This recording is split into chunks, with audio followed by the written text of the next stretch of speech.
Hello students, आज हम पढ़ने वाले हैं केमिस्ट्री जीरो से भी जीरो से लेके हीरो तक का केमिस्ट्री। अगर आपको भी फॉर्मूला समझ में नहीं आता है या आपको भी केमिकल इक्वेशंस बिल्कुल भी नहीं समझ में आता है या एलिमेंट की कहानी नहीं समझ पा रहे हैं, वैलेंसी निकालना नहीं जान पा रहे हैं, तो इस वीडियो पे बने रहें। सबसे पहले हम सीखेंगे कि एलिमेंट होता क्या चीज़ एक्चुअल में।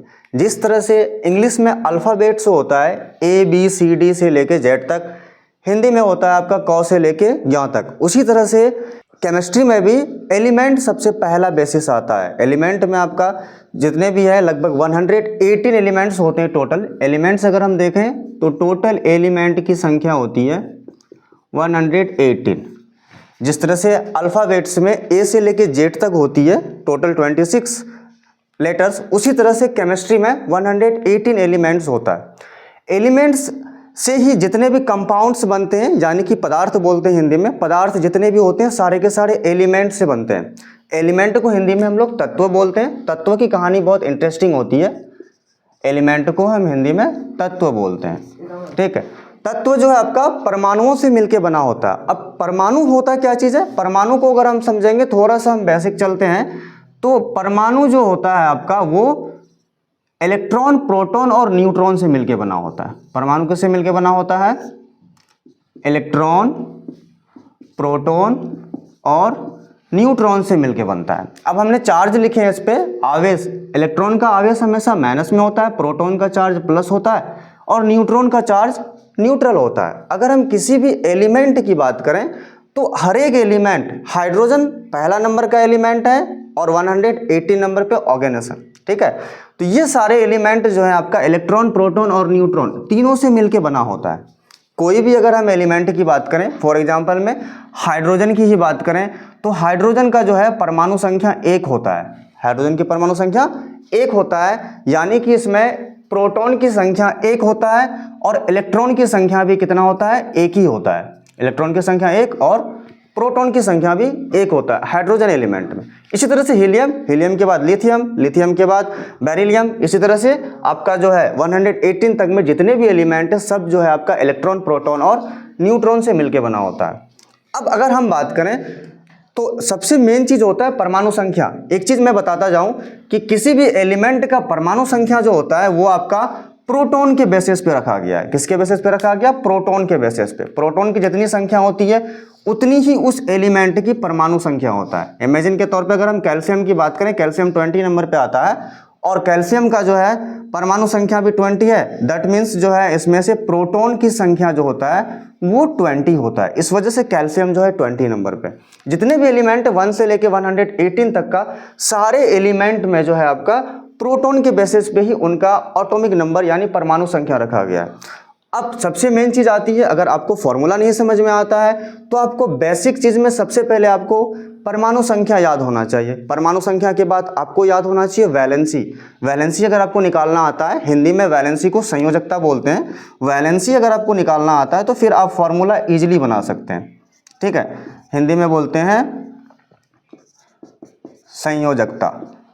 अगर आपको संयोजकता निकालनी आती है तो आप इजीली किसी भी फॉर्मूला को क्या कर सकते हैं? बना सकते हैं। किसी भी एलिमेंट को दूसरे एलिमेंट के साथ रिएक्ट करवा सकते हैं।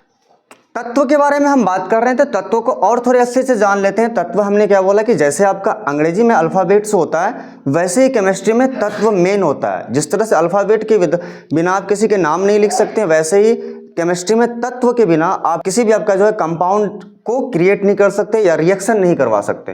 तो तत्व को जानने के बाद तत्व का एटॉमिक नंबर सबसे मेन होता है। एटॉमिक नंबर को अगर हम लिखें 1 से 20 तक का atomic number 1 to under 10 class के लोगों के लिए एटलीस्ट 1 से लेके 30 तक का एलिमेंट का एटॉमिक नंबर याद होना चाहिए विथ नाम और सिंबल के साथ, यानी संकेत के साथ। तो फिर आपको इजी होगा आपको समझने के लिए, ठीक है। तो आपको 1 से लेके 30 तक का, वैसे मैं आपको वैलेंसी 1 से लेके 118 तक का पूरी तरह से बता देने वाला हूं इसी वीडियो में, जिससे कि आपको जरा सा भी कंफ्यूज नहीं होगा कि किस एलिमेंट का वैलेंसी कितना होगा और किसको हम किस तरह से जो है रिएक्ट करवाएंगे, ठीक है। सबसे पहले हम चलते हैं एलिमेंट का कहानी हमने क्या बताया था कि प्रोटॉन, इलेक्ट्रॉन और न्यूट्रॉन, इन तीनों चीज़ों से मिलके कोई भी एलिमेंट बना है। इमेजिन के तौर पे अगर हम हाइड्रोजन की बात करें या हीलियम की बात करें या लिथियम की बात करें, सारे का क्या होता है, एक रूप होता है, स्ट्रक्चर होता है। जैसे कि हीलियम के पास दो आपका क्या होता है, प्रोटॉन होता है। जब दो प्रोटॉन होता है जिसका मतलब इसका दो आपका क्या हो जाएगा, इलेक्ट्रॉन भी हो जाएगा। अब दो इलेक्ट्रॉन है तो इसके पास दो न्यूट्रॉन भी हो जाएगा, ठीक है। बट ध्यान रहे, न्यूट्रॉन की संख्या सारे एलिमेंट में सिमिलर नहीं होता है, कहीं कहीं पे न्यूट्रॉन की संख्या क्या होता है, ज्यादा होता है प्रोटॉन और इलेक्ट्रॉन की संख्या। बट 118 एलिमेंट्स में सारे के सारे एलिमेंट में प्रोटॉन और इलेक्ट्रॉन इन दोनों का संख्या जो है वो नंबर जो वो इक्वल होता है हमेशा। जितना प्रोटॉन के नंबर्स होगा उतना ही आपका इलेक्ट्रॉन का भी नंबर होगा। इस वजह से हीलियम की अगर हम बात करें, प्रोटॉन की संख्या 2, इलेक्ट्रॉन की संख्या भी क्या होता है, 2 ही होता है। अब स्ट्रक्चर, 9th क्लास में एक टॉपिक था, एटम का एक क्या होता है, स्ट्रक्चर होता है। नॉर्मली हर एक एटम्स का, हर एक परमाणु का, हर एक एलिमेंट का क्या होता है, एक स्ट्रक्चर होता है। स्ट्रक्चर मतलब उसका एक रूप होता है। अगर हम हीलियम की रूप की बात करें तो सबसे पहले हम परमाणु स्ट्रक्चर को समझ लेते हैं थोड़ा सा बेसिक में। परमाणु स्ट्रक्चर, हाँ परमाणु स्ट्रक्चर तो आपका होता है नॉर्मली सबसे पहले आता है आपका केंद्रक, जिसको हम बोलते हैं इंग्लिश में न्यूक्लियस बोलते हैं। केंद्रक में क्या होता है आपका चारों तरफ सेल, जिसको हिंदी में हम क्या बोलते हैं, कक्षा बोलते हैं। अब सेल में क्या होता है, सबसे मेन बात हम पहले पोजीशन जानते हैं। ये अब जो न्यूक्लियस जो है, न्यूक्लियस में आपका दो ही चीज रहता है, एक आपका यहाँ पे प्रोटॉन रहता है न्यूक्लियस में और न्यूट्रॉन रहता है। और आपका चारों तरफ जो सेल है, इस सेल में हमेशा इलेक्ट्रॉन घूमता रहता है। इन सेल में कौन होता है आपका, इलेक्ट्रॉन होता है। सेल में इलेक्ट्रॉन का काम होता है घूमने। स्टेबिलिटी की अगर हम बात करें तो प्रोटॉन जो है आपका वो न्यूक्लियस में होता है, न्यूट्रॉन भी न्यूक्लियस में होता है और इलेक्ट्रॉन जो है इस न्यूक्लियस के चारों ओर घूमता रहता है। यही आपका एटम का स्ट्रक्चर होता है। अब इस स्ट्रक्चर के अनुसार से, बट हाँ इस स्ट्रक्चर में पहला वाला सेल का भी नाम होता है, इसका नाम होता है K, दूसरे वाले का L और तीसरे वाले का M। इसी के बाद आपका N होता है, देन O होता है, P होता है और Q तक। टोटल नंबर ऑफ सेल होता है, टोटल नंबर ऑफ सेल यानी कक्षों की संख्या होती है टोटल 7। और इन 7 कक्षा में स्टार्टिंग में मैंने बताया था कि टोटल जो है आपका तत्वों की संख्या कितना है, एलिमेंट का संख्या है 118। तो 118 लास्ट वाला एलिमेंट का कितना आपका जो है इलेक्ट्रॉन की संख्या होगी, तो उसमें लास्ट वाले एलिमेंट का इलेक्ट्रॉन का संख्या 118 होगा, तो प्रोटॉन का भी संख्या 118 होगा। तो डिस्ट्रीब्यूशन के लिए जो है आपका ये परमाणु मॉडल जो है लॉन्च जो है, परमाणु संरचना इसको बोलते हैं या परमाणु मॉडल बोलते हैं, तो ये जो आपका आया है तो इन्हीं के द्वारा 7 सेल में टोटल जो है आपका 118 एलिमेंट को डाला जाता है। अब सारे सेल का अलग अलग कहानी है। पहले कक्षा की हम बात करते हैं तो पहले कक्षा में टोटल नंबर ऑफ इलेक्ट्रॉन जो होता है 2 होता है, दूसरे कक्षा में 8, तीसरे कक्षा में 18, उसके बाद देन 18 के बाद फिर चौथे कक्षा में होता है तुम्हारा जाके 32, पांचवें कक्षा में हो जाता है फिर से 32, छठे में हो जाता है फिर 18 और फिर उसके बाद हो जाता है वापस से 8। टोटल को अगर हम काउंट करते हैं यहाँ से यहाँ तक तो 118 जो है आपका इलेक्ट्रॉन की संख्या होती है, क्योंकि हम सेल में किस चीज को डिस्ट्रीब्यूशन कर रहे हैं, इलेक्ट्रॉन का डिस्ट्रीब्यूशन कर रहे हैं, इलेक्ट्रॉन का बंटवारा कर रहे हैं। अब कहानी स्टार्ट होती है यहाँ से बंटवारा। तो ये आपका जो इलेक्ट्रॉन की हम बंटवारा करते हैं इसी बेसिस पे सारे जो है आपका तत्व का अलग अलग स्ट्रक्चर होता है। हमने हीलियम की बात की थी, हीलियम का जब हम स्ट्रक्चर बनाएंगे तो कुछ इस तरह से होगा। ये न्यूक्लियस हो गया, हीलियम के पास कितने इलेक्ट्रॉन, तो 2 इलेक्ट्रॉन और 2 प्रोटॉन, 2 इलेक्ट्रॉन और 2 प्रोटॉन और 2 न्यूट्रॉन, वो न्यूक्लियस में तो आ ही जाएगा। बाकी 2 इलेक्ट्रॉन की कहानी आती है, तो 2 इलेक्ट्रॉन की कहानी, 2 इलेक्ट्रॉन आपका यहाँ पे आ गया हीलियम का। ये तुम्हारा हीलियम का स्ट्रक्चर हो गया। इसी तरह से जस्ट लाइक अगर हम इसकी एक बात की बात करें लिथियम का, तो लिथियम का क्या हो गया, न्यूक्लियस और ये तुम्हारा सेल, और जाके इसमें अगर हम क्या करेंगे इलेक्ट्रॉन को डिस्ट्रीब्यूशन करेंगे, लिथियम तीसरे नंबर पे आता है, तो 1 इलेक्ट्रॉन 2 इलेक्ट्रॉन। पहला कक्षा में कितने का लिमिट था मेरे पास, 2 का ही लिमिट था। इस वजह से हम नेक्स्ट कक्षा में जो है फिर से क्या करेंगे, 1 इलेक्ट्रॉन बचा हुआ है तो उसको हम नेक्स्ट कक्षा में क्या करेंगे, डाल देंगे उसको। तो ये आपका लिथियम क्या हो गया। इसी तरह से हम आगे चलेंगे, एक और इलेक्ट्रॉन अगर हम इसमें बढ़ा देते हैं तो लिथियम के जगह पे ये किसका हो जाएगा, बेरिलियम का। एक और इलेक्ट्रॉन बढ़ा देते हैं तो किसका हो जाएगा, बोरॉन का। एक और इलेक्ट्रॉन अगर हम बढ़ा देते हैं तो किसका हो जाएगा, कार्बन हो जाएगा। एक और इलेक्ट्रॉन अगर हम बढ़ा देंगे तो किसका हो जाएगा, नाइट्रोजन का। तो इसी तरह से क्या होता है, सारे का अलग अलग मॉडल है। सोडियम की अगर बात करें तो उसके पास 3 सेल आ जाएगा, जस्ट लाइक ये रहा न्यूक्लियस, एक सेल में 2 इलेक्ट्रॉन, उसके बाद हम कितने इलेक्ट्रॉन को डालते हैं 8 इलेक्ट्रॉन को, उसके बाद फिर जाके लास्ट वाले में 1 इलेक्ट्रॉन, दैट मीन्स 2, 8 और 1, ये हो गया आपका जाके टोटल 11 सोडियम का। तो इसी तरह से क्या होता है, ये आपका परमाणु मॉडल होता है और परमाणु मॉडल के बेसिस पे ही हम क्या करते हैं वैलेंसी निकालते हैं। तत्व तो आप समझ गए होंगे, तत्व किससे मिलकर बना होता है, प्रोटॉन, ठीक है, इलेक्ट्रॉन और न्यूट्रॉन, कोई भी तत्व, जितने भी तत्व हैं। एक एक्सेप्शन में है कि हाइड्रोजन जो होता है, हाइड्रोजन का 3 रूप होता है। अगर बेसिकली हम हाइड्रोजन की बात करें तो उसमें से जो है आपका न्यूट्रॉन नहीं होता है, प्रोटॉन और इलेक्ट्रॉन होता है, फर्स्ट वाला जो है। एनीवे आगे चलते हैं। अब आती है कहानी कि हम वैलेंसी कैसे निकालते हैं। वैलेंसी निकालने के लिए 1 से 20 तक का रूल अलग होता है और 20 से अपर का एलिमेंट का जो है रूल वहां पे क्या होता है, थोड़ा सा चेंज हो जाता है, इलेक्ट्रॉनिक कॉन्फ़िगरेशन के अनुसार से होता है। हाँ, अब आते हैं हम जाके इलेक्ट्रॉन का डिस्ट्रीब्यूशन यानी वैलेंसी निकालने के लिए किसी भी एलिमेंट का हम वैलेंसी कैसे निकाल सकते हैं और अभिक्रिया यानी कि रिएक्शन किस तरह से करवा सकते हैं। सबसे पहले हमको उसके लिए क्या पता होना चाहिए, एलिमेंट का नंबर्स, कौन सा एलिमेंट या कौन सा तत्व कितने नंबर पे आता है। ये अगर आपको सही से आता है तो फिर आसानी से आप क्या कर सकते हैं, किसी भी एलिमेंट का दूसरे एलिमेंट के साथ रिएक्शन करवा सकते हैं और साथ ही आप ये भी पहचान सकते हैं कि कौन आपका धातु है और कौन आपका अधातु है और किसका क्या स्टेट से, इस चीज के बारे में भी जान सकते हैं। तो इसके लिए आपको ये याद करना होगा, हाइड्रोजन से लेके एटलीस्ट कम से कम कैल्शियम तक याद होना चाहिए। अगर आप 10 तक में हैं तो एटलीस्ट कैल्शियम तक या आप बेहतर के लिए 30 तक आप याद कर सकते हैं। बाकी 11 12 के लिए आपको 118 तक मोस्टली एलिमेंट्स को याद करना पड़ता है। तो खैर, जब हम क्या करेंगे 1 से लेके 20 तक का अगर हमको क्या याद है, परमाणु संख्या क्लियरली याद है, तो हम इजीली क्या कर लेंगे, इसका डिस्ट्रीब्यूशन कर लेंगे। अभी हम जस्ट जो है बताए थे परमाणु मॉडल के बारे में, फिर से एक बार हम रिकॉल कर लेते हैं। सेल का हम संख्या लिख देते हैं फिर से, K होता है, L होता है, M होता है, N O P Q, 1 2 3 4 5 6 7, ठीक है। First cell, second cell, third, fourth, fifth, sixth और सेवन्थ। अब इसकी अगर हम बात करें नॉर्मली तो सबका हमने इलेक्ट्रॉन की संख्या जो है डिस्ट्रीब्यूशन का कैपेसिटी ऑलरेडी बता चुका था। तो K वाले में कितना होता है, टोटल 2 होता है, उसके बाद L वाले में 8, M वाले में 18, देन था तुम्हारा 32, देन 32, देन 18 और देन 8। इस तरह से क्या होता है कि डिस्ट्रीब्यूशन का ये परमाणु मॉडल के अनुसार से था। इसको मैंने इसलिए लिखा है ताकि थोड़ा सा भी क्या होगा इसमें चेंजेस देखने को मिलेंगे आपको, ठीक है। तो अब आते हैं, सबसे पहले हम 1 से लेके 20 तक का रूल थोड़ा सा जनरली थोड़ा सा अलग होता है, उसको पहले हम जान लेते हैं। 1 से लेके 20 तक का वैलेंसी निकालने का रूल क्या होता है। 1 से लेके 20 तक का वैलेंसी निकालने का रूल सबसे सिंपल होता है कि आप मान लो K वाले सेल में 8 कैपेसिटी कितने का, 2, उसके बाद L वाले का 8, देन M वाले का भी 8, देन N वाले का भी 8, ठीक है। अब एक सवाल यहां जनरेट होता है कि अभी जस्ट मैंने यहां पे देख रहा है कि 2 के बाद 8, 8 के बाद 18, 32, लेकिन यहां पे 2, 8, देन फिर M वाले में 8 मान रहे हैं और N वाले में 8 मान रहे हैं, ऐसा क्यों? चलो उसके बारे में हम बताते हैं, बट पहले उससे पहले हम थोड़ा सा वैलेंसी निकालने का तरीका सीख लेते हैं। सबसे पहले हम क्या करेंगे, मान लो हम हाइड्रोजन को लेते हैं। हाइड्रोजन का ऑटोमिक नंबर कितना होता है, हाइड्रोजन का ऑटोमिक नंबर होता है 1। अब इनके पास एक ही इलेक्ट्रॉन है तो इनका वैलेंसी क्या होगा, तो पहला वाला K सेल में ही हाइड्रोजन जो है 1 इलेक्ट्रॉन को दे देगा और 1 इलेक्ट्रॉन को, अब देखो 2 इलेक्ट्रॉन की कैपेसिटी है पहला वाला कक्षा में, ठीक है।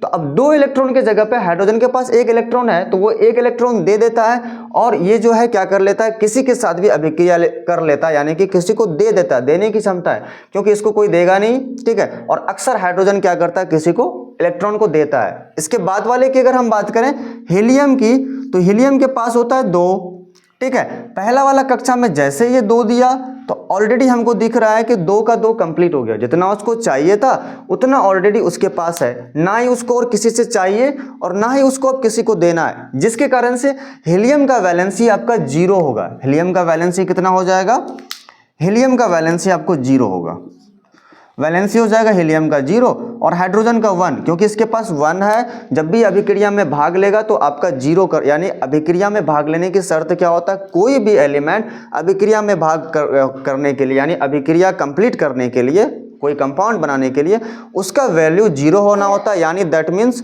उसका सेल कंप्लीट होना होता है। जब तक कक्षा कंप्लीट नहीं होगा किसी भी एलिमेंट का तो वो अभिक्रिया नहीं करेगा। हाइड्रोजन क्या करेगा, एक इलेक्ट्रॉन किसी को दे के ये क्या हो जाएगा, मतलब विदाउट सेल वाला हो जाएगा, यानी किसी को ये दे देगा तो इसके बाद सिर्फ प्रोटॉन हो जाएगा, यानी खाली खाली हो जाएगा, इनके पास कोई सेल नहीं होगा जो घूमता रहेगा। उसी तरह से हीलियम का 2 इलेक्ट्रॉन है और इस वजह से क्या करेगा, इनके पास 2 की कैपेसिटी थी, पहला वाला सेल था, तो दोनों का दोनों कंप्लीट है ऑलरेडी ये पहले से 0 है, इसको ना ही चाहिए और ना ही किसी को देना है, जिसके कारण से हीलियम का वैलेंसी 0 हो जाएगा। उसी तरह से आपका नेक्स्ट अगर हम लिथियम की बात करेंगे, लिथियम के पास 3 होता है। 3 इलेक्ट्रॉन वाले के लिए पहला कक्षा में हम 2 डाल देंगे और दूसरी कक्षा के लिए देखो पहला कक्षा कंप्लीट हो गया, अब इनके पास बचा 1 इलेक्ट्रॉन और। जब 1 इलेक्ट्रॉन और बचा है तो दूसरी कक्षा में ये क्या करेगा, 1 इलेक्ट्रॉन को दे देगा।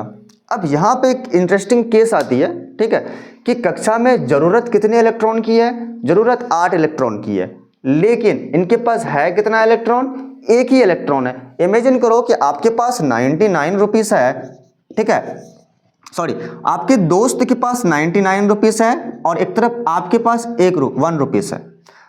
अब इमेजिन करो, क्या तुम उनसे अगर मांगते हो 99 रुपीस, क्या वो दे देगा तुमको या तुम उसको दे दोगे? इस केस में मोस्टली चांसेस यही है, मेजोरिटी जिनकी सरकार उनकी, चांसेस यही है कि तुम ही जो है उसको 1 रुपीस दे दोगे, तुम्हारा दोस्त कुछ खरीद लेगा। वही वाला किस्सा यहाँ पे है कि 1 ही इलेक्ट्रॉन है इनके पास और इनको चाहिए 7 चाहिए टोटल, तो 7 तो कोई देने वाला है नहीं। इस केस में क्या करेगा कि ले लो भाई, तुम ही हम ही से कोई ले लो, ठीक है, और जो है हम क्या हो जाते हैं, पूरी तरह से सेल कंप्लीट वाला जो एलिमेंट बन जाते हैं। तो अब क्या होता है कि ये जो है इस जो है नंबर को, यानी यही जो इसका है क्या हो गया, लिथियम का वैलेंसी हो गया, यानी ये जितने, अब वैलेंसी को एक बार फिर से समझ लेते हैं, संयोजकता होता क्या चीज है। किसी भी एलिमेंट जो है, जो भी एलिमेंट अपने ऑक्टेट को कंप्लीट करने के लिए जितने इलेक्ट्रॉन का गेनिंग करता है या जितने इलेक्ट्रॉन का लूजिंग करता है, वही उस इलेक्ट्रॉन का क्या हो, वही उस एटम का वैलेंसी हो जाता है। यानी कि आपका जो है ये जितने इलेक्ट्रॉन का कोई भी तत्व जो है जितने इलेक्ट्रॉन का आदान प्रदान करता है, लेन देन करता है, वही इलेक्ट्रॉन जो है उस एलिमेंट का वैलेंसी हो जाता है। सिंपली भाषा में अंतिम कक्षा में रिएक्शन में भाग हमेशा अंतिम कक्षा लेता है किसी भी एलिमेंट का। अंतिम कक्षा में जितने इलेक्ट्रॉन का लेन देन होगा या इलेक्ट्रॉन के साथ जो भी चीजें होगी, वही आपका क्या करेगा, अभिक्रिया में भाग लेगा और वही उनका क्या हो जाएगा, वैलेंसी हो जाएगा। किसी भी एलिमेंट का लेते हैं इसी बेसिस पे। लिथियम के बाद फॉर एग्जांपल में हम ले लेते हैं बेरिलियम को। बेरिलियम का 4 होता है, तो पहला कक्षा में 2 और दूसरे कक्षा में फिर से क्या हो जाएगा आपका 2। अभी जस्ट हम बताए थे मेजोरिटी जिनकी सरकार उनकी, तो 8 इलेक्ट्रॉन है, 8 में से 2 इनके पास है, 6 इसको कोई देने वाला है नहीं। जिस केस में क्या करेगा, यही 2 किसी को ये दे देगा, जिसके कारण से जो है आपका बेरिलियम का भी वैलेंसी क्या हो जाएगा, 2 हो जाएगा। आगे चलते हैं, बेरिलियम के बाद मान लेते हैं ऑक्सीजन का। ऑक्सीजन का एटॉमिक नंबर होता है 8 नंबर पे है ऑक्सीजन, हाँ 8 नंबर पे ऑक्सीजन का एटॉमिक नंबर होता है 8। तो अब 8 इलेक्ट्रॉन है ऑक्सीजन के पास, इसको अब डिस्ट्रीब्यूशन करना है। तो डिस्ट्रीब्यूशन किस तरह से करेंगे, सबसे पहला सेल में 2 की कैपेसिटी है, 2 डाल देंगे। अब ऑक्सीजन के पास बचा कितना इलेक्ट्रॉन, तो टोटल 6 इलेक्ट्रॉन्स बचे हैं। अब उस 6 इलेक्ट्रॉन्स को क्या करेंगे, हम दूसरे सेल में डालेंगे। फिर हम ध्यान करेंगे दूसरे सेल में कैपेसिटी कितनी है, 8 की कैपेसिटी है और कितना इलेक्ट्रॉन है इनके पास, 6 है। तो अब क्या होगा इस केस में, अब यही होगा कि ये 6 इलेक्ट्रॉन किसी को नहीं देने वाला है। जस्ट लाइक जैसे हम पहले हमने देखा था ना कि मेजोरिटी जिनकी सरकार उन्हीं की, तो अब ये 6 इलेक्ट्रॉन किसी को नहीं देगा। उस केसेस में क्या करेगा, ये किसी से लेगा। फिर से हम बताए थे, वैलेंसी क्या बताए थे, जितने इलेक्ट्रॉन का गेनिंग और लूजिंग होता है वही इलेक्ट्रॉन क्या कहलाता है, आपका वैलेंसी कहलाता है। तो अब लूजिंग कितने, सॉरी गेनिंग कितने इलेक्ट्रॉन का हो रहा है, यहाँ पे 2 इलेक्ट्रॉन का गेनिंग हो रहा है, तो जिसके कारण से इसका वैलेंसी 2 हो जाएगा। वैसे हम इसमें माइनस इसलिए लगाते हैं, अक्सर कभी कभार माइनस से रिप्रेजेंट करते हैं ताकि हमें थोड़ा सा समझने में आसानी हो, ठीक है, इजी लगे। इस वजह से अगर हम देखा जाए तो इसका वैलेंसी ऑक्सीजन का 2 होता है, लेकिन ये गेनिंग में होता है, इसलिए हम माइनस लगा देते हैं, एक तरह से पैसा लेने वाला। इसी तरह से ऑक्सीजन के बाद नाइट्रोजन की भी सेम कहानी होगी। नाइट्रोजन का आपका जो है 7 होता है, तो 7 में पहला कक्षा में 2 और दूसरे कक्षा में टोटल 5 हो जाता है। अब 5 और 2, तो 5 इलेक्ट्रॉन तो ये किसी को देगा नहीं, जिस केसेस में किसी से ये लेगा, तो -3 इसका वैलेंसी हो जाएगा। तो फिर से वही वाला बात है, जितने इलेक्ट्रॉन का लेन देन होता है उसी को हम क्या बोलते हैं, उसका वैलेंसी बोलते हैं। सेम केसेस फ्लोरीन के साथ भी होगा। फ्लोरीन का 9 होता है, फर्स्ट सेल में आपका 2 बचेगा 7, 7 सेकंड सेल में डालेंगे जैसे, तो उसके बाद कितना हो जाएगा, उसको 1 चाहिए होगा, जिसके कारण से फ्लोरीन का वैलेंसी -1 या 1 बोल सकते हैं। ठीक है, चलो तो ये तरीका था, किसी में भी अप्लाई करेंगे। फॉर एग्जांपल में क्लोरीन की अगर बात करते हैं, क्लोरीन का जो है एटॉमिक नंबर होता है 17 में पहला कक्षा में 2, दूसरे कक्षा में 8, 10 हो गया, और तीसरे कक्षा के लिए बचा उसके पास 7 इलेक्ट्रॉन। तो 7 जैसे हम डालेंगे तीसरी कक्षा में, तो तीसरे कक्षा का भी लिमिट हम जस्ट बताए थे अभी कि कितना है, 8 है, तो जिसके कारण से क्लोरीन का भी वैलेंसी -1 हो जाएगा।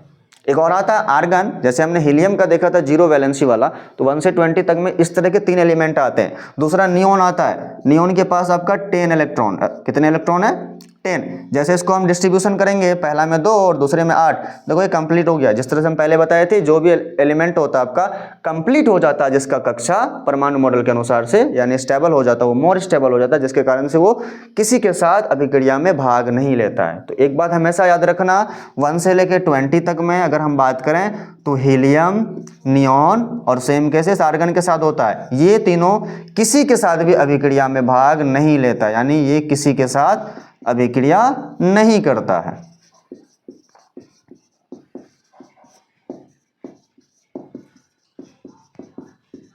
ठीक है, अब आते हैं आगे की बारी। तो इसी तरह से अब एक चीज और हम बताए थे कि आप जो है इजीली फाइंड कर सकते हैं 1 से 20 तक में कि कौन मेटल है, कौन नॉन मेटल है। दैट मीन्स कौन आपका धातु है और कौन अधातु है। तो अब धातु अधातु का पहचानने का एक तरीका था कि आप जो है वैलेंसी निकालो, और वैलेंसी निकालने के बाद जितने भी एलिमेंट आपका प्लस में पॉजिटिव यानी कि लूजिंग कर रहा है इलेक्ट्रॉन को, यानी दे रहा है, जिस तरह से हमने देखा था हाइड्रोजन किसी को देता था, हीलियम जो है मतलब 0 वैलेंसी था इसका, लिथियम किसी को दे रहा था, बेरिलियम भी किसी को दे रहा था, ऑक्सीजन भी जो है किसी से ले रहा था।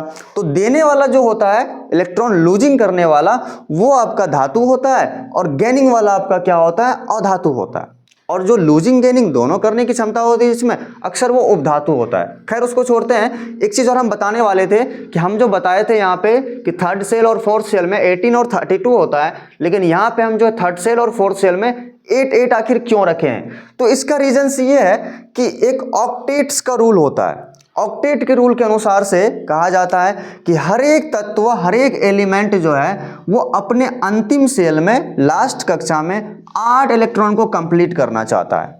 अब इमेजिन के तौर पे लास्ट कक्षा में 18 है, 32 है, इतना इलेक्ट्रॉन तो 1 से 20 तक के एलिमेंट में तो पॉसिबल नहीं है, जिसके कारण से क्या होता है कि ये अक्सर नहीं कहता है कि कुछ ना मिलने से सही है कि थोड़ा बहुत ही कुछ मिल जाए। तो दैट मीन्स वही है कि हर एलिमेंट जो है मोस्टली अपने अंतिम कक्षा में कितना इलेक्ट्रॉन को पूरा करना चाहती है, 8 इलेक्ट्रॉन को पूरा करना चाहता है, जो जिसको हम क्या बोलते हैं, ऑक्टेट का रूल बोलते हैं। ऑक्टेट के रूल के अनुसार से हमने यहाँ पे डिस्ट्रीब्यूशन वाला करवाया था, तो इसलिए मैंने पहले ही स्टार्टिंग में बोल दिया था कि 1 से 20 तक का जो है वैलेंसी का टॉपिक या वैलेंसी का नियम जो होता है वो अलग होता है, और 20 के अपर की हम बात करें तो वहां पे वैलेंसी का जो है नियम वो चेंज होता है। लेकिन थोड़ा सा हम नोट करने वाली बातें एक और बता देते हैं। जैसे क्या होता है कि हमेशा ध्यान रखना, जिस तरह से आप डिस्ट्रीब्यूशन करेंगे, बंटवारा करेंगे इलेक्ट्रॉन का, तो अगर अंतिम कक्षा में ठीक है 1, 2 और 3, अंतिम कक्षा में कितना 1, 2 और 3 अगर इलेक्ट्रॉन्स बचता है तो इसका वैलेंसी भी क्या हो जाता है, आपका वैलेंसी सेम होता है, 1, 2 और 3 होता है। किसी भी एलिमेंट का अंतिम कक्षा में अगर 1, 2, 3 आपका होता है, इलेक्ट्रॉन की संख्या बचता है, तो उसका वैलेंसी भी क्या होता है, 1, 2, 3 ही हो जाता है। अब इसी का जस्ट आगे चलते हैं। अब अंतिम कक्षा में अगर किसी भी एलिमेंट का अंतिम कक्षा में अगर 5, 6, 7 और 8 हो, ठीक है, अब इसका वैलेंसी क्या होता है, चेंज हो जाता है। 5 वाले के लिए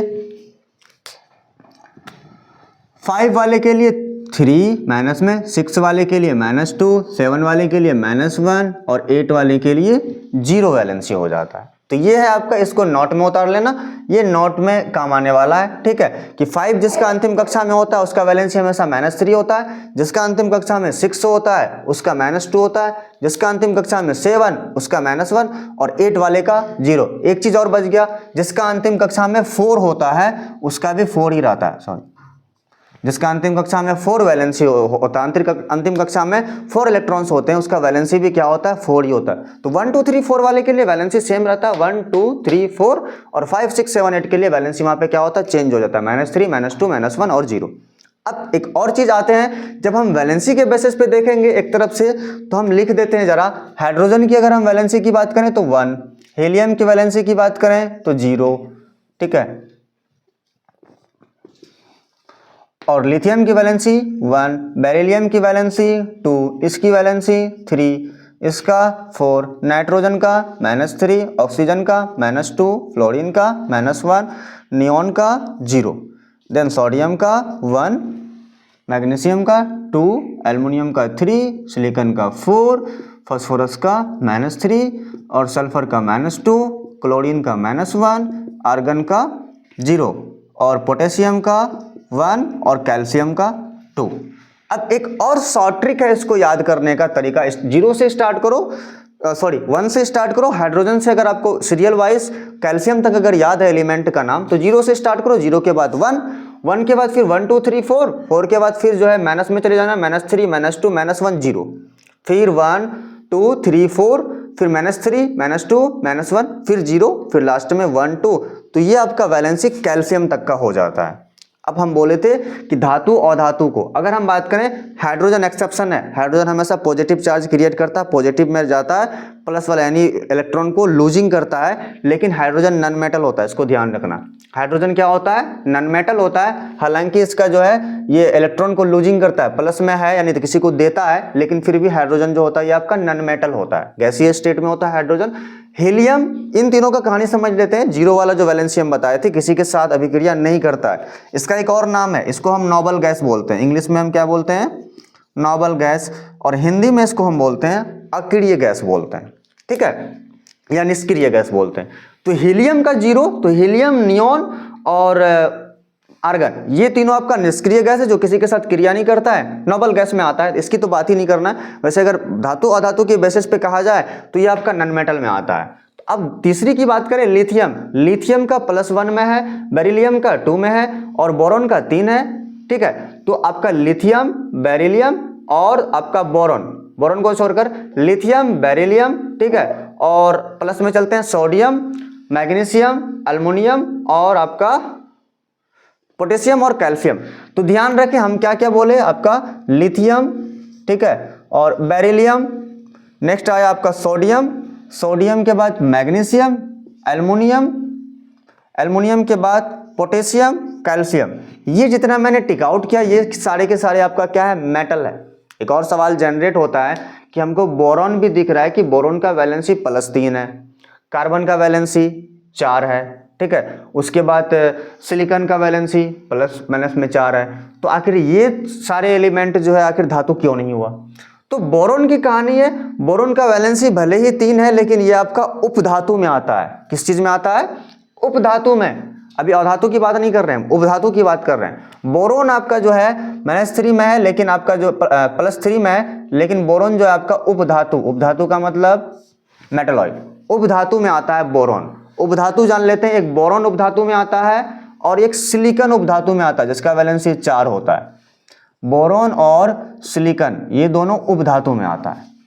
आगे चलते हैं। तो अब धातु तो हमने सीख गया, सबसे पहले लिथियम, बेरिलियम, उसके बाद सोडियम, मैग्नीशियम, एल्युमिनियम और पोटेशियम, कैल्शियम। 1 से 20 तक इतने ही धातु हैं, ठीक है। आगे चलते हैं। अधातु उपधातु हमने देख लिया, 1 से 20 तक में एक बोरोन उपधातु है और एक आपका सिलिकॉन उपधातु है। लेकिन एक कार्बन जो है आपका, कार्बन ये आपका वैलेंसी 4 जनरेट करता है, लेकिन ना ही ये उपधातु है और ना ही ये धातु है। ये एक्सेप्शन केस है, ये आपका अधातु है। कार्बन आपका अधातु है। ऑलरेडी कार्बन की ऊपर जो है बहुत बड़े क्या बोलते हैं केमिस्ट्री है आपका जो है, कार्बन के नाम पे एक है आपका ऑर्गेनिक केमिस्ट्री, ठीक है। तो अब जो है कार्बन का एक अलग कहानी है। तो कार्बन जो एक्सेप्शन में आता है ये आपका अधातु में आता है। बाकी जितने सारे के सारे माइनस वाला जितना दिख रहा है उसके अलावा सबके सब अधातु में आता है। हाइड्रोजन आपका अधातु है। हाइड्रोजन के बाद जो है जितने आपका है ऑक्सीजन, नाइट्रोजन, फ्लोरीन, ठीक है, फास्फोरस, सल्फर, क्लोरीन, ये सारे के सारे आपका किस चीज में आता है, अधातु में आता है। तो धातु अधातु पहचानने का नियम वही है, जो आपका गेन करता है वो आपका अधातु होता है, जो आपका लूज करता है वो आपका उपधातु होता है। टोटल 118 एलिमेंट है, जिसमें 7 जो है मेटेलॉइड होते हैं। 7 मेटेलॉइड में आता है, एक आपका बोरॉन है, दूसरा सिलिकॉन होता है, सिलिकॉन के बाद जर्मेनियम होता है, जर्मेनियम के बाद पोलोनियम होता है, और 2-3 है ऐसे, ठीक है, जो आपका क्या है मेटेलॉइड में आता है, यानी कि उपधातु में आता है। बाकी सारे के सारे जो है मोस्टली आपके धातु हैं, और जो है उससे कम से कम क्या है अधातु हैं, लेकिन 1 से 20 तक में सबसे ज्यादा धातु है। तो हमने वैलेंसी निकालना सीख गया 1 से लेकर 20 तक में, कि वैलेंसी किस तरह से निकालते हैं। तो वैलेंसी निकालने का तरीका यही था, 1 से 20 तक में 2, 8, 8 के कक्षा में बंटवारा करो, और उनके बाद से अंतिम कक्षा में जो भी हो, अंतिम कक्षा में 1, 2, 3, 4 हो तो वैलेंसी सेम रहेगा, अंतिम कक्षा में 5, 6, 7, 8 रहे तो -3, -2, -1 और 0 होता है, ठीक है। अब आगे चलते हैं कि इसके मतलब वैलेंसी तो अब सीख गए, थोड़ा सा हम सीख लेते हैं कि अब जो है फॉर्मूला कैसे बनता है वैलेंसी के बेसिस पे, ठीक है। तो चलते हैं आगे। हाँ, तो अब आगे चलते हैं कि रिएक्शन किस तरह से करवाएंगे, यानी कि अगर डायरेक्ट कोई बोल देता है कि चलो भाई साहब बताओ कि मैग्नीशियम को अगर हम ऑक्सीजन के साथ मिलाएंगे तो क्या बनेगा। अब यहाँ पे क्या तरीका आता है, अभी जस्ट हमने सीखा था वैलेंसी निकालने के लिए, अब तरीका सेम रहेगा, बस आपको क्या करना, वैलेंसी पुट कर देना। वैलेंसी आपको पता होना चाहिए, और वैलेंसी पता होने के लिए आपको एटॉमिक नंबर पता होना चाहिए। जब तक आपको परमाणु संख्या पता नहीं होगा तब तक आप जो है वैलेंसी नहीं निकाल सकते हैं। तो वैलेंसी निकालने के बाद वैलेंसी के बेसिस पे हम इसको क्या करेंगे, वैलेंसी लिखेंगे दोनों का। मैग्नीशियम का वैलेंसी अभी जस्ट हम पढ़े थे कि प्लस में 2 होता है, और ऑक्सीजन का वैलेंसी भी जस्ट पढ़े थे कि 2 होता है, लेकिन माइनस हम इसलिए लगाते हैं ताकि हमें थोड़ी पहचान हो कि धातु है कि अधातु है, ठीक है। तो अब हम क्या करेंगे, क्रॉस मल्टीप्लाई कर देंगे, दोनों को वैलेंसी दोनों को नीचे लिखेंगे, और उसके बाद हम क्या करेंगे, क्रॉस मल्टीप्लाई। ऑलरेडी मैथ में हम पढ़े हैं क्रॉस मल्टीप्लाई, Mg2O2। बट एक और चीज है, अगर हम इंटेलिजेंस ज्यादा दिखाएं तो क्या करें, दोनों को हम डिवाइड कर सकते हैं। 2 1 2 तो 1 1 हो जाएगा। अब 1 से मल्टीप्लाई कर दो, दोनों जब सिमिलर है तो हम डिवाइड कर सकते हैं। 4 और 2 होता तो भी हम डिवाइड कर सकते थे। तो अब क्या हो जाएगा, Mg1, तो 1 को लिखते नहीं, तो Mg और O, ये हो गया आपका मैग्नीशियम ऑक्साइड का। तो किसी भी ऑक्साइड्स का अगर हमें जो है फॉर्मूला निकालना हो तो ईजी है, बस आपको वैलेंसी आना चाहिए। वैलेंसी अगर आता है तो आप इजीली जो है कोई भी फॉर्मूला बना सकते हैं। अब एक और चीज आता है कि हमेशा ध्यान रखें कि एक और चीज है मेन चीज, कि अक्सर जो है धातु और अधातु आपस में रिएक्शन करता है। रिएक्शन के कुछ नियम है, अभिक्रिया। तो अभिक्रिया में आपका क्या होता है कि धातु प्लस अधातु तब कोई पदार्थ बनता है। धातु प्लस अधातु मिलकर तब क्या बनता है, कोई पदार्थ या कोई यौगिक का निर्माण होता है। हाँ, एक और चीज है, धातु प्लस अधातु, और फिर जब आगे पढ़ेंगे तो फिर आता है आपका अधातु प्लस अधातु। दोनों के हालांकि बॉन्डिंग तरीका अलग होता है, दोनों अलग अलग तरीके से रिएक्ट करते हैं। तो अधातु प्लस अधातु भी आपका क्या बनाता है, यौगिक बनाता है, लेकिन दोनों के यौगिक में डिफरेंस होता है। आपका धातु प्लस अधातु जो बनाता है वो आयनिक यौगिक बनाता है, और अधातु प्लस अधातु जो बनाता है वो आपका कोवैलेंट यौगिक बनाता है, कंपाउंड बनाता है। खैर छोड़ते हैं आगे। तो ये 2 ही शर्त है आपका रिएक्शन का, धातु अधातु के साथ रिएक्शन कर सकता है, अधातु अधातु के साथ रिएक्शन कर सकता है। लेकिन अगर आपका धातु प्लस धातु हो, मेटल प्लस मेटल, ठीक है, अगर कोई दे दे जिस केस में, तो ये आपका रिएक्ट कभी करेगा ही नहीं, किसी भी केस में ये आपका रिएक्ट नहीं करने वाला। फॉर एग्जांपल में अगर हम मैग्नीशियम को सोडियम के साथ रिएक्ट करने के लिए दे दें कि मैग्नीशियम को सोडियम के साथ रिएक्ट कर दो, तो ये कभी रिएक्ट नहीं होगा। तो इस बात का हमेशा ध्यान रखना है कि आपको धातु और अधातु का नॉलेज हो, और धातु और अधातु क्या हो पूरी तरह से जो है आपको पता हो, धातु अधातु, और जो है धातु अधातु के अनुसार से हम क्या कर सकते हैं, रिएक्ट कर सकते हैं। हमेशा ध्यान रहे, अब जब भी किसी भी एलिमेंट को हम ऑक्सीजन के साथ रिएक्ट करवाएंगे तो ऑक्साइड्स का फॉर्म बनेगा, क्लोरीन के साथ करेंगे तो क्लोराइड का फॉर्म बनेगा, उसी तरह से आयोडीन के साथ आयोडाइड का फॉर्म बनेगा। फॉर एग्जाम्पल में मैग्नीशियम को ट्राई किया, तो अगर हम कैल्शियम को भी ट्राई करें ऑक्सीजन के साथ तो आपको तरीका सेम रहेगा, वैलेंसी पता होना चाहिए। वैलेंसी से हम क्या करेंगे, क्रॉस मल्टीप्लाई कर देंगे तो आपका फॉर्मूला बन जाएगा CaO। इसी तरह से सोडियम के साथ भी होगा। सोडियम को अगर हम मान लो कि क्लोरीन के साथ करते हैं, इसका वैलेंसी 1, इसका वैलेंसी 1, क्रॉस मल्टीप्लाई करेंगे तो बन जाएगा आपका NaCl। एक और चीज एग्जांपल के तौर पे कहता है एल्युमिनियम ऑक्साइड का फॉर्मूला बताओ, तो उस केस में हम क्या करते हैं, एल्युमिनियम को ऑक्सीजन के साथ रिएक्ट करना होता है, लेकिन हमको पता नहीं होता है कि हम किस तरह से एल्युमिनियम को ऑक्सीजन के साथ रिएक्ट करें।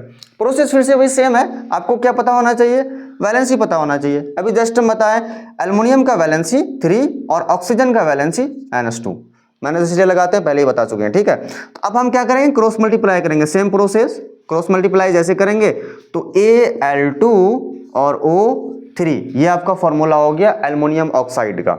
इसी तरह से किसी का भी आप कर सकते हैं, आयरन ऑक्साइड का, एल्युमिनियम ऑक्साइड का, एल्युमिनियम हाइड्रोक्साइड का, ठीक है।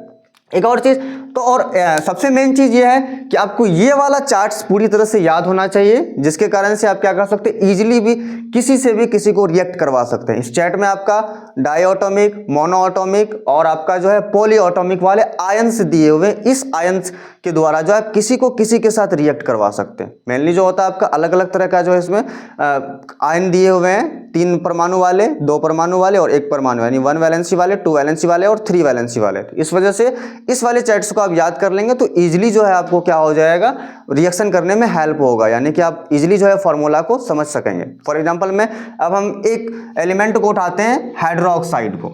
हाइड्रोक्साइड का वैलेंसी होता है जो ऑक्सीजन और हाइड्रोजन के कंबाइन से बनता है, वैलेंसी इसका -1 होता है। अब इसको जिसके साथ भी हम रिएक्शन करवाएंगे वो -1 के साथ ही रिएक्शन करेगा। अब मान लीजिए कि एल्युमिनियम को हाइड्रोक्साइड के साथ रिएक्शन करवाना है, अब इसके लिए आपको वैलेंसी पता होना चाहिए, ठीक है।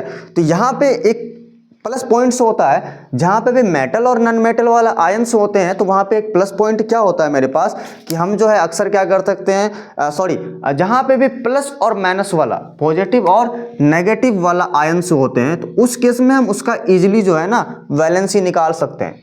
फॉर एग्जाम्पल में इसका वैलेंसी हम आसानी से निकाल सकते हैं, बड़ी आसानी से। किस तरह से, ऑक्सीजन का वैलेंसी होता है -2 और हाइड्रोजन का वैलेंसी होता है +1। -2 में से +1 को अगर हम क्या करेंगे, सिंप्लीफाई करेंगे तो हमको जो है क्या मिलेगा, -1 मिलेगा। दैट मीन्स वैलेंसी इसका वही -1 है, ठीक है। तो अब हम क्या करेंगे, -1 को बैठाएंगे इधर और इधर कितना है 3, क्रॉस मल्टीप्लाई करो तो क्या हो जाएगा Al, ठीक है, OH क्या करेंगे 3 डाल देंगे, नहीं गलत हो जाएगा फिर।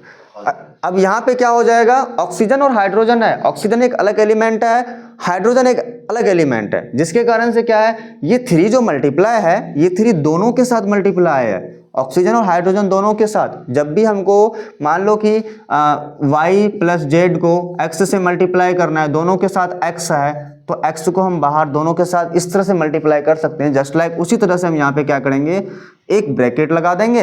अब हो गया AlOH होल 3, जो कि आपका कंप्लीट जो है एल्युमिनियम हाइड्रोक्साइड का फॉर्मूला। इसी तरह से किसी का भी हो जाएगा, फॉर एग्जांपल में कैल्शियम हाइड्रोक्साइड का भी कर लेंगे, पोटेशियम हाइड्रोक्साइड का भी हो जाएगा, सोडियम हाइड्रोक्साइड का भी हो जाएगा। सोडियम को हाइड्रोक्साइड के साथ करेंगे, दोनों का वैलेंसी 1 है तो 1 से गुना होगा और आपका क्या हो जाएगा, सोडियम हाइड्रोक्साइड, ठीक है। तो हम अभी जस्ट क्या बताए थे कि जब आपका प्लस वाला और माइनस वाला जहाँ पे हो तो उसका वैलेंसी निकालना आसान है। लेकिन अगर हम डायरेक्ट दे दे कि चलो भाई साहब बताओ कि एल्युमिनियम को SO4 के साथ अगर रिएक्ट करें तो क्या बनेगा, तो यहाँ पे आपको वैलेंसी याद करना जरूरी है। यहाँ पे आपको पता होना चाहिए कि इसका वैलेंसी कितना है। इसलिए हम तभी चैट्स दिखाए थे, उसमें से आपका था SO4, इसका नाम होता है सल्फेट, इसका नाम होता है सल्फेट। वैलेंसी होता है इसका -2, ये कोवेलेंट बॉन्ड होता है जिसके कारण से जो है नॉन मेटल है। देखो सल्फर भी नॉन मेटल है, ऑक्सीजन भी नॉन मेटल है। जस्ट हम बताए थे ना कि अधातु और अधातु आपस में रिएक्ट करके भी यौगिक बनाता है और धातु अधातु भी आपस में रिएक्ट करके यौगिक बनाता है। तो अल्युमिनियम सल्फेट जो है, इनका रिएक्शन क्या होगा, सल्फेट का वैलेंसी हम सबसे पहले लिखेंगे 2, अल्युमिनियम का वैलेंसी 3। जब क्रॉस मल्टीप्लाई करेंगे तो Al2 और SO4, प्रोसेस वैसे हम अभी जस्ट बताए थे, SO4 3 के साथ मल्टीप्लाई है तो S पे भी है और O4 पे भी है, इसलिए हम ब्रैकेट डाल के SO4 होल 3 डाल देंगे। तो ये तरीका है किसी का भी। अब मान लीजिए कि अगर हम लिखेंगे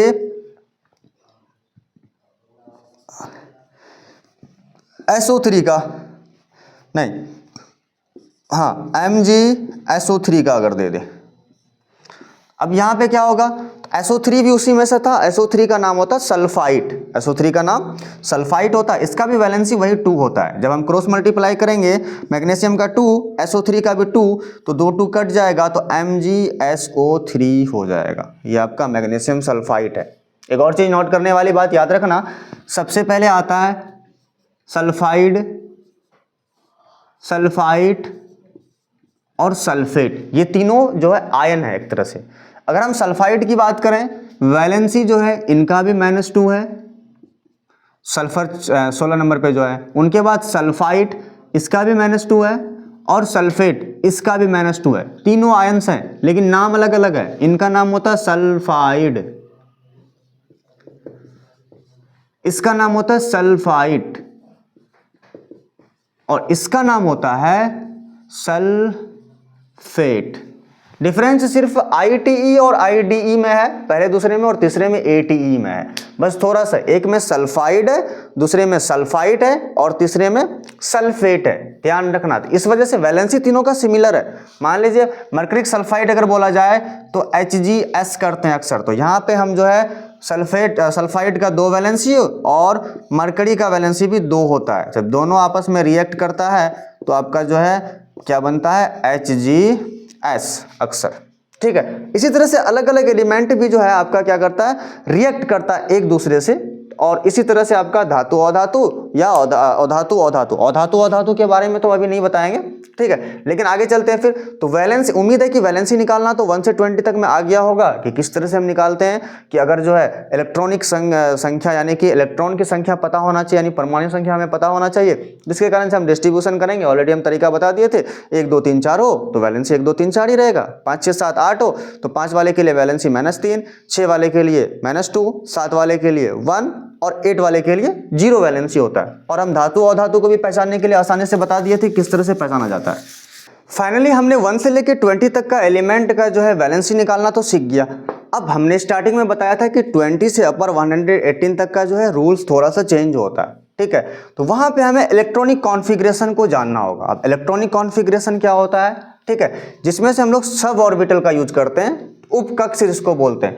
टोटल हमारे पीरियोडिक टेबल में जो होता है 4 उपकक्ष होते हैं। उपकक्ष को पहले हम जान लेते हैं। उपकक्ष यानी सब ऑर्बिटल जिसको बोलते हैं, तो वो आपका होता है SPDF।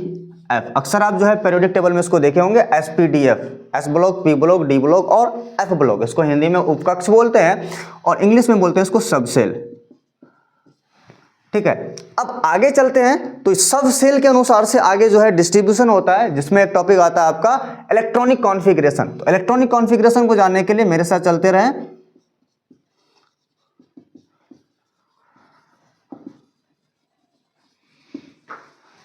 हाँ, इलेक्ट्रॉनिक कॉन्फ़िगरेशन। तो इलेक्ट्रॉनिक कॉन्फ़िगरेशन याद होगा, हमने स्टार्टिंग में एक बात किया था कि टोटल नंबर ऑफ सेल यानी कक्षा की संख्या कितना होता है, तो कक्षा की संख्या 7 होता है। तो उसी चीज को हम अप्लाई करने वाले हैं यहाँ पे, ठीक है। सबसे पहले हम क्या करते हैं, ड्रॉ कर लेते हैं एक चीज, आप लोग भी सीख लें। सबसे पहले होता है पहला कक्षा 1s, उसके बाद होता है 2s 2p, तीसरा कक्षा 3p और 3d तक जाता है, चौथा कक्षा 4s 4p 4d और 4f, और पांचवा कक्षा भी जाता है 5s 5p 5d 5f, और छठा कक्षा 6s 6p और 6d, और सातवां होता है 7s 7p। अब आगे चलते हैं, इसमें से क्या होता है आपको। तो ये हमने देखा टोटल जो हम स्टार्टिंग में बताए थे 7 कक्षा, तो वही है, पहला कक्षा, दूसरा कक्षा, तीसरा, चौथा, पांचवा, छठा, सातवां, 7 कक्षा है। अब सबका ना स्टेबिलिटी देख लेते हैं। ध्यान रहे, S वाले के लिए total number of electron 2, P वाले के लिए 6 और D वाले के लिए 10 इलेक्ट्रॉन्स होल्ड कर सकता है D वाला, और F वाला 14। तो हम सबके ऊपर में डाल देते हैं। तो S2 स्क्वायर नहीं लिखते हैं, इसको हम 2 बोलते हैं। S2, S वाले का 2 होता है इसलिए हम 2 से इसको रिप्रेजेंट करते हैं। सबके ऊपर हम 2 2 लगा देते हैं। P वाले के लिए 6 6 6 6, और फिर D वाले के लिए 10 और देन F वाले के लिए 14। अब हम यहाँ से एक फॉर्मूला उठाने वाले हैं जिसके द्वारा हम क्या करेंगे, वैलेंसी निकालेंगे। अब फॉर्मूला क्या होता है, हमने नॉर्मली ड्रॉ कर दिया है। अब हम फॉर्मूला के लिए क्या करेंगे, मान लो इसको हम स्टार्ट करते हैं काटना। इसको हम सीधा सीधा नहीं बोल देंगे 1s2 2s2 2p6 3s2 3p6 3d10, नहीं, ऐसा नहीं होता है। अब हम क्या करेंगे, सबसे पहले 1s2, उसके बाद 2s2 2p6 और 3s2, इस तरह से हम चल रहे हैं। यहाँ से स्टार्ट कर रहे हैं, फिर वापस यहाँ जा रहे हैं, फिर यहाँ से स्टार्ट करके यहाँ आ रहे हैं, फिर वापस यहाँ से यहाँ, फिर यहाँ से यहाँ, ठीक है। देन हो जाएगा 3p6 और 4s2, देन 3d10, 4p6 और 5s2, इधर से हम चलते हुए आ रहे हैं, ठीक है। देन 4d10, 5p6 और 6s2, then 4f14, 5d10, 6p6, 7s2 और देन 5f14, 6d10 और 7p6। फॉर्मूला अगर हम इसको उतारते हैं नॉर्मली 118 एलिमेंट तक का, वैसे आप चाहें तो इसको काउंट कर सकते हो। टोटल जितने इलेक्ट्रॉन की संख्या मैंने लिखा है 2 2 2 2, सबको अगर जोड़ेंगे तो लास्ट में फिर मेरा वैल्यू वही आएगा 118, क्योंकि हम कितना इलेक्ट्रॉन को डिवाइड कर सकते हैं, इसमें कॉन्ट्रीब्यूट कर सकते हैं बस 118 को। चलते हैं थोड़ा सा इसको फॉर्मूला को उतार लेते हैं इजीली।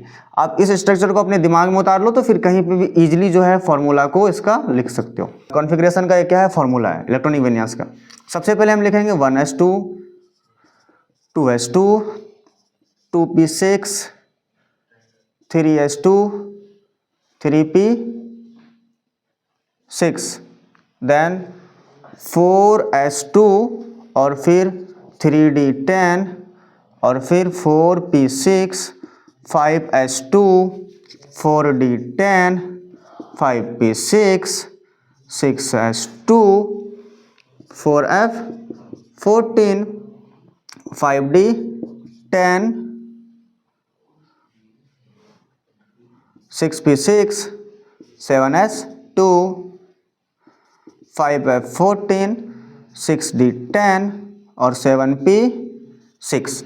तो ये मेरे 118 तक का पूरा का फॉर्मूला है। इस बेसिस पे अगर हम बैठाना स्टार्ट करेंगे, ध्यान रहे एक तरफ से हम क्या करते जाते हैं, सेल को कंप्लीट करते हुए जाते हैं। एक तरफ से हम क्या करेंगे, ऐसा नहीं है कि पहले हम 1s1 ले लेंगे फिर बाद में 1s2, 2s2 और 2p6 इस तरह से करते जाएंगे। इसका एक नियम तरीका क्या है कि हम एक तरफ से फिल करते हुए चलेंगे। सबसे पहले हम स्टार्ट करते हैं 21st नंबर एलिमेंट से। 21st नंबर एलिमेंट पे कौन सा एलिमेंट आता है, कैल्शियम के बाद स्कैंडियम। कैल्शियम के बाद कौन आता है, स्कैंडियम। इसका अगर हमको वैलेंसी निकालना है, शॉर्ट ट्रिक में अगर हम एक भाषा में बात बोलूं तो 20 से लेके 30 तक का एलिमेंट का वैलेंसी 2 होता है।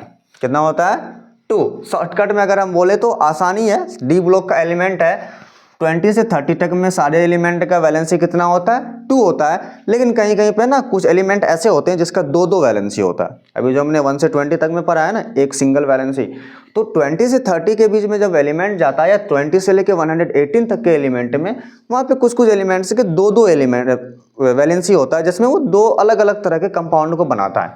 तो इसलिए एक नॉर्मली जो बेसिक वैलेंसी हमने देखा तो 20 से लेकर 30 तक में 2 ही होता है। चलो अब करते हैं, कॉन्फ़िगर करना स्टार्ट करते हैं स्कैंडियम का। तो सबसे पहले हम चलो इसी के अनुसार से बैठाते हैं। टोटल 21 इलेक्ट्रॉन है, तो 21 इलेक्ट्रॉन को डिस्ट्रीब्यूट करते हैं। 1s2 2 इलेक्ट्रॉन चला गया, उसके बाद 2s2, 2p6 और 3s2 और 3p6। काउंट कर लें एक बार जरा, 2 2 4 और 6 10, 12 और 6 18 और देन फिर होता है आपका जाके 4s2 और देन 3d1। काउंट करते हैं तो नहीं, अभी नहीं बैठाएंगे 3d, पहले काउंट कर लेते हैं। 2 2 4 4 6 10 12 18 और 2 20 और लास्ट में बचा 1। ध्यान रहे डी वाले का जो है कैपेसिटी है आपका 10, लेकिन अगर 10 मेरे पास नहीं है, मेरे पास जितना होगा उतना बिठा देंगे। लास्ट में मेरे पास 1 बचा है तो 3d हम 1 डाल देंगे। अब ये तो मेरा स्कैंडियम का क्या है, कॉन्फ़िगरेशन है, ठीक है, बंटवारा है। इस तरह से हम क्या करते हैं, सब ऑर्बिटल में हमने इसने बांट दिया, ठीक है, इलेक्ट्रॉनिक कॉन्फ़िगर कर दिया। लेकिन अगर जब वैलेंसी की बात आती है तो वैलेंसी निकालना, ध्यान रहे हमेशा सबसे आसान तरीका है, आपको देखना है कि अंतिम सेल कौन सा है। लास्ट कक्षा हमने पहले ही बता दिया था, ये पहला कक्षा या दूसरा या तीसरा या चौथा है। इस तरह से कक्षा में जब हम बात करेंगे इस तरह से बात करेंगे। पहला वाला कक्षा 2 इलेक्ट्रॉन, दूसरा वाला कक्षा 6 और 2 8 इलेक्ट्रॉन, वही वाला तरीका याद करो, ठीक है। और तीसरा कक्षा 10 6 16 to 18 इलेक्ट्रॉन, चौथा कक्षा याद करो वो वाला, तो कितना होगा 32 होगा, जोड़ लो इसको। पांचवा भी 32 होगा, छठा में आपका कितना हो जाएगा 18 हो जाएगा और सातवां में फिर 8 हो जाएगा। तो सेम तरीका वही है, तो इसलिए हम बताए थे 20 के बाद जो होता है ना तरीका थोड़ा सा चेंज हो जाता है। अब इसमें से देखो अंतिम सेल में कितना इलेक्ट्रॉन है, इसका अगर ना इलेक्ट्रॉनिक डिस्ट्रीब्यूशन करें, ठीक है, जैसे हमने मान लो सोडियम का करते हैं तो क्या करते हैं 2 8 और 1 इस तरह से करते हैं ना, 1 है लास्ट में तो वैलेंसी इसका 1 हो जाता है। इसका अगर हम करें तो कुछ इस तरह से होगा, ये पहला कक्षा है, पहला कक्षा का कितना हो जाएगा 2 इलेक्ट्रॉन, कोमा डालेंगे दूसरा कक्षा कहाँ से कहाँ तक है? हाँ, दूसरा कक्षा मेरे पास यहाँ से लेके यहाँ तक, ये दूसरा कक्षा है। दूसरा कक्षा में 6 और 2 तो 8 डाल देंगे। तीसरा कक्षा में कहाँ से कहाँ है? तीसरा कक्षा को देखो ध्यान से, अक्सर यहाँ लोग गलती करते हैं, ठीक है। तीसरा कक्षा एक यहाँ से यहाँ है, देन फिर यहाँ पे भी ये तीसरा ही कक्षा। तो टोटल इलेक्ट्रॉन को काउंट करो, 6 to 8 और 1 9 हो जाएगा। तीसरा कक्षा में इलेक्ट्रॉन की संख्या 9 और अंतिम कक्षा में आपका आ जाएगा 2। एक और सवाल आता है कि एक तरफ से फिल नहीं होके जो है ये वाला तो कक्षा बच गया और यहाँ पे इतना आगे हो गया। तो हम पहले ही बताए थे 20 से अपर जब जाते हैं तो वह सब ऑर्बिटल के अनुसार से इलेक्ट्रॉन को फिल करते हैं, ठीक है। अंतिम सेल में जितना इलेक्ट्रॉन होता है वही उसका वैलेंसी होता है। तो अगर हम ध्यान दें तो यहाँ पे क्या होगा, फिर 2 होगा, फिर 3 होगा, 4 होगा, 5 होगा, 6 होगा, 7 होगा, 8 होगा, लेकिन वैलेंसी यहाँ पे वही रहेगा क्योंकि सेल जो है आपका 4 वाला कंप्लीट 30 तक ऐसे ही रहेगा, 4s2 पे ही काम करेगा।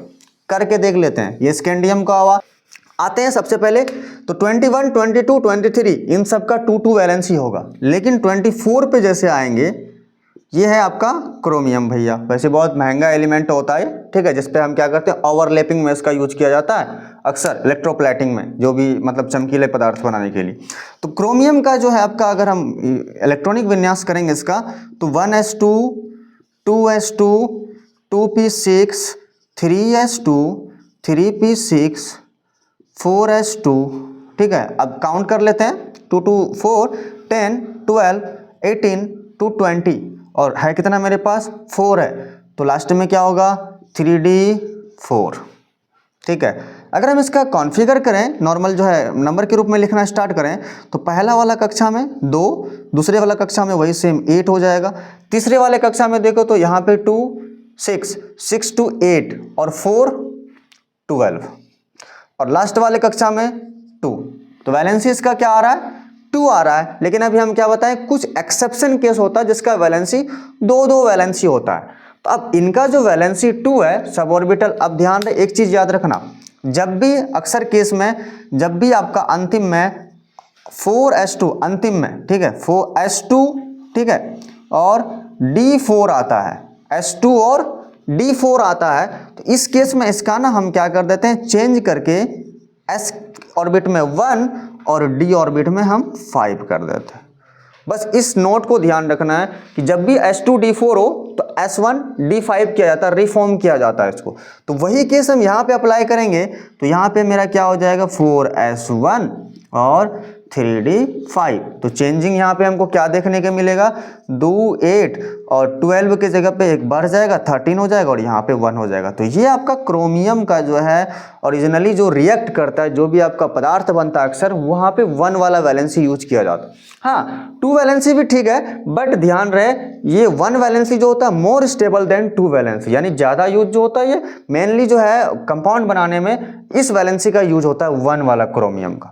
सेम केस हम आयरन के साथ भी देखने वाले हैं। ये जो हम क्रोमियम के साथ देखें, क्रोमियम का 1 वैलेंसी होता है, डिस्ट्रीब्यूशन कुछ इसका 2 तरीके से होता है, ठीक है, और मेन जो होता है ज़्यादा इंडस्ट्रियल यूज में जो होता है ये 1 वाला वैलेंसी होता है। तो सेम केस हम आयरन के साथ देखने वाले हैं। आयरन जो है आपका एलिमेंट है जिसका नाम होता है फेरम, लैटिन नाम। तो आयरन का जो है 26 होता है नंबर। जब इसको हम डिस्ट्रीब्यूशन करेंगे 1s2, 2s2, 2p6, 3s2, 3p6, 4s2, count करते हैं फिर से एक बार 2 to 4, 16, 2 12, 18, 20 और 20 के बाद 26 है तो लास्ट वाला जो है 3d हो जाएगा आपका 6, ठीक है। हाँ अब यहां पे क्या होता है, इसका आयरन का कहानी देखते हैं। आयरन का 2 वैलेंसी होता है, एक तो ये वाला हो गया आपका पहला कॉन्फ़िगरेशन, इसके अनुसार से आयरन का वैलेंसी 2 है क्योंकि अंतिम सेल चौथा है और चौथा सेल में हमें s2 दिख रहा है, जिसके कारण से आयरन का वैलेंसी पहला 2 है। तो वैलेंसी 2 तरह का होता है, हाई वैलेंसी और लो वैलेंसी, उच्च वैलेंसी हिंदी में बोलते हैं और निम्न वैलेंसी। तो ये इनका निम्न वैलेंसी हुआ, ये इनका कौन सा वैलेंसी हुआ निम्न वैलेंसी। और एक फिर होता है आपका जाके उच्च वैलेंसी होता है। कौन सा वैलेंसी होता है उच्च वैलेंसी होता है। तो ध्यान रहे निम्न वैलेंसी के लिए ना अस का यूज होता है। किसका यूज होता है अस, एक जो है क्या बोलते हैं एग्जाम्पल है, जैसे बोलते हैं ना फेरस और फेरिक, दो फार्मूला होता है, एक होता है फेरस ऑक्साइड, ठीक है, फेरस ऑक्साइड, और एक होता है फेरिक ऑक्साइड। फेरस ऑक्साइड और फेरिक ऑक्साइड दो चीज होता है। तो अस वाला जो होता है फेरस, अस वाला जो होता है वो निम्न वैलेंसी से आता है, और इक वाला जो होता है वो उच्च वैलेंसी से आता है। तो दो वैलेंसी होता है, ध्यान रखें, जब भी आपका दो वैलेंसी से आपका आयरन ऑक्सीजन के साथ मिलेगा दो वैलेंसी वाला, तो आपका जो है क्या होगा, वो फेरस होगा। फेरस ऑक्साइड का अगर फॉर्मूला की हम बात करें तो बना के दिखा देते हैं। मान लीजिए Fe है प्लस ऑक्सीजन, आयरन का वैलेंसी हमने क्या बोला, अस है, फेरस है, तो दो ऑक्सीजन का वैलेंसी भी दो, क्रॉस मल्टीप्लाई करेंगे, दो दो कट जाएगा तो आपस में क्या हो जाएगा, FeO, ये आपका फेरस ऑक्साइड हो गया। अब हमने दो वैलेंसी पढ़ा भी फेरस ऑक्साइड का। अब आगे चलते हैं, हमने क्या बोला, आयरन दो रूप से काम करता है। एक और इसका रूप है, हम क्या करते हैं यहाँ पे 1s2 2s2 2p6 3s2 3p6 4s2 3d6 जो है, यहाँ पे भी हम थोड़ा सा रिफॉर्म करते हैं आयरन का, क्योंकि आयरन का एक नया रूप देखने को मिलता है, तो जिसके कारण से हम क्या करते हैं, यहाँ पे 3d6 के जगह पे 3d5 करेंगे, और आगे जो है 3d के बाद फॉर्मूला में हम जरा देखें तो क्या दिखाई देता है, 3d के बाद 4p है, तो यहाँ पे हम क्या करेंगे, 4p1 कर देंगे। अब जो इसका वैलेंसी होगा, कॉन्फ़िगरेशन देख लेते हैं। पहला वाला का कॉन्फ़िगरेशन होगा मेरा 2 8 2 6 8 और 6 14, 2 8 14 और 2, ये पहला वाला का था दो वैलेंसी का, निम्न वैलेंसी वाले का। अब उच्च वैलेंसी वाले का अगर हम देखें तो हमको क्या दिखाई देता है, 2 और 6 2 8 और उसके बाद 8 5 हाँ 13, तीसरा वाले कक्षा में 13 और चौथा वाले कक्षा में क्या दिखाई देता है हमको, 3। तो ये बस चेंजेस हैं आयरन में। तो हमने क्या देखा कि आयरन दो तरीके से काम करता है। पहला, इसका दूसरा भी नाम है, अक्सर कभी कभार आपको जो हम चैट दिखाए थे उसमें लिखा हुआ था आयरन 2 और आयरन 3 करके, आयरन 2 वैलेंसी वाले के लिए, आयरन 3 वैलेंसी वाले के लिए। तो 3 वैलेंसी से जब भी कोई कंपाउंड बनेगा, कोई यौगिक बनेगा, तो वो आपका फेरिक, इक वाला जो है यूज होगा। तो हम यहाँ पे देख लेते हैं, फेरिक जैसे होगा तो Fe का वैलेंसी 3 हो जाएगा। अगर हम ऑक्सीजन के साथ अभिक्रिया करवा रहे हैं तो ऑक्सीजन का वैलेंसी 2 होता है, क्रॉस मल्टीप्लाई जैसे हम करेंगे तो Fe क्या हो जाएगा, 2 हो जाएगा और O3 हो जाएगा। ये फॉर्मूला किसका है, फेरिक ऑक्साइड। अब तो हमने एक्सेप्शन में कौन कौन से देखे, क्रोमियम का देखे जो दो वैलेंसी होता है, उसके बाद हमने आयरन का देखा है, एक और आता है कॉपर 29 नंबर पे। जितना हम बता रहे हैं बस ये एक्सेप्शन है दो वैलेंसी वाला, बाकी जो हम नहीं बता रहे हैं 20 से लेकर 30 के बीच में, उसका प्रोसेस सेम रहेगा। अंतिम जो है सेल में जितना होगा उतना ही उसका वैलेंसी हो जाएगा, सिंपल। और हमने एक शॉर्ट टर्म में जो है मैंने डायरेक्ट क्या बताया था, 20 से लेकर 30 तक का वैलेंसी 2 होता है। आगे की भी हम वैलेंसी इसी तरह से हम निकालेंगे। खैर फिलहाल हम क्या करते हैं, कॉपर का हम बता देते हैं। कॉपर का जैसे हम करेंगे, कॉपर का एटॉमिक नंबर होता है 29, और कॉपर का जब हम करेंगे तो क्या हो जाएगा, 20 से आगे का करते हैं, 20 तक का मेरे पास यहाँ से लेके यहाँ तक जो है 20 तक का है, ठीक है। 20 से आगे का जैसे करेंगे तो इसका क्या हो जाएगा, 4s2 और 3d9, ये होगा कॉपर का। लास्ट में 3d9 तब ना 29 होगा, क्योंकि s2 तक, यहाँ s2 तक मेरे पास कितना था, 20 इलेक्ट्रॉन होता था, पीछे जोड़ लो ना, 20 इलेक्ट्रॉन यहाँ तक होता था, और 3d9 तो 29 हो गया। तो अब एक और एक्सेप्शन वाला केस यहाँ पे हमें ये देखने को मिला है। तो हमने क्या बताया था कि जब जैसे हम पहले बताए थे ना, यहाँ पे s2d4 हो तो s1d5 लिखते हैं। उसी तरीका से जब भी हमें s2 और d9 दिखे जहाँ पे भी अंतिम टाइम पे, लास्ट कक्षा में, तो हम वहाँ पे रिफॉर्म क्या करते हैं, इसको s1 और d10, जब इसको हम रिफॉर्म करके लिखेंगे तो क्या लिखेंगे, 4s1 और 3d10। अब फिर से वही वाला बात है, गलत, दोनों सही है, गलत नहीं है, ठीक है। वैलेंसी 2 है, उच्च वैलेंसी और निम्न वैलेंसी। तो ज़्यादा वैलेंसी को उच्च वैलेंसी, कम वाला वैलेंसी को निम्न वैलेंसी। कम वैलेंसी 1 है तो ये इसका निम्न वैलेंसी हो गया, और यहाँ पे जो है 2 वैलेंसी इसका, तो ये उच्च वैलेंसी हो गया। तो कॉपर का भी 2 वैलेंसी होता है, इसलिए कॉपर भी 2 तरीके से यौगिक बनाता है। पहला तो क्यूप्रिक ऑक्साइड और दूसरा होता है क्यूप्रस ऑक्साइड। क्यूप्रिक ऑक्साइड और क्यूप्रस ऑक्साइड, मान लो कि हम अगर क्यूप्रस ऑक्साइड की बात करें, अस वाला है, अस वाला निम्न वैलेंसी यानी कॉपर का वैलेंसी 1 वाला, ये क्या बनाएगा आपका क्यूप्रस ऑक्साइड बनाएगा। तो फॉर्मूला क्या हो जाएगा, क्रॉस मल्टीप्लाई करो Cu2 और O, और क्यूप्रिक का क्या हो जाएगा, Cu का वैलेंसी 2 प्लस ऑक्सीजन का वैलेंसी 2, 2 2 कट गया, क्या बन जाएगा CuO। तो ये है तुम्हारा जाके क्यूप्रस ऑक्साइड और ये है तुम्हारा जाके क्यूप्रिक ऑक्साइड। तो उम्मीद है कि आपको यहाँ तक अच्छे से समझ में आ चुका है कि वैलेंसी हम किस तरह से निकालते हैं आगे का। इसी तरह से हम आगे का वैलेंसी निकालना चाहें, जैसे कि आपका क्या होता है, बिस्मथ का होता है 83 का, तो उसका हम जो है नेक्स्ट पार्ट में आपको दिखा देंगे या शॉर्ट्स के थ्रू आपको हम बता देंगे। और अदर एलिमेंट्स का या और आपको और भी किसी एलिमेंट्स का जानना हो तो आप हमें कमेंट में बताएं। और बाकी आज का क्लास आपको कैसा लगा या आप हमें कमेंट में शेयर कर सकते हैं। और बाकी जितने भी आपके दोस्त हैं जिसको अच्छे से नहीं आता अभी भी फॉर्मूले में या फिर केमिकल इक्वेशंस में या वैलेंसी में कोई डाउट्स हैं या दिक्कत होती है, तो उन्हें इस वीडियो को जरूर ज़्यादा से ज़्यादा शेयर करें। Thank you.